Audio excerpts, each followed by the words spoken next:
Saini, and finally Ikra, what brought you into politics? You do have a family history of politics, of course, but you educated yourself well, but decided you'd come this side of the fence and do it. What motivated you, and what is the kind of gender discrimination you face yourself?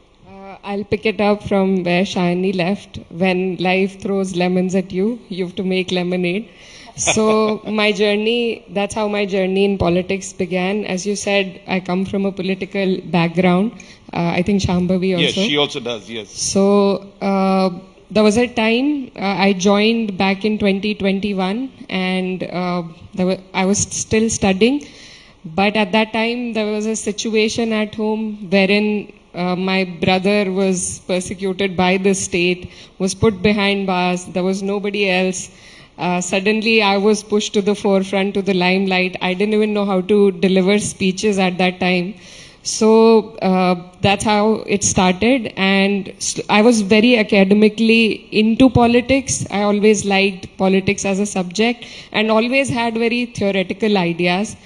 But then I got to understand what it actually means on ground. How do policies get implemented?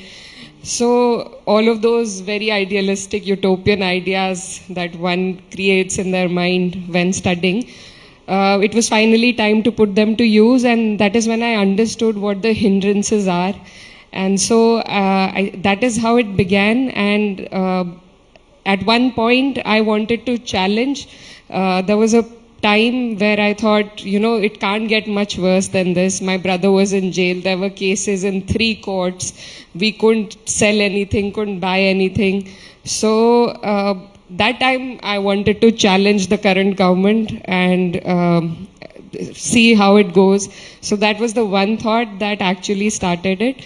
And since then, it's been a great journey, great learning experience. But also, I've always heard that we come from a lot of privilege, but even as privileged women who have a platform, who've gotten things a little bit easier, I think there is still so much to do because we feel all these discriminations based on our gender.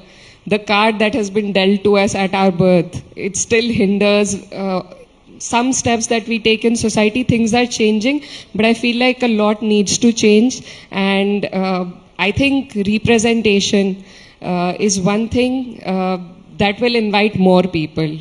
When I was a child, we read a lot about Indira Gandhi ji, and the visuals of one woman being there who has led the country.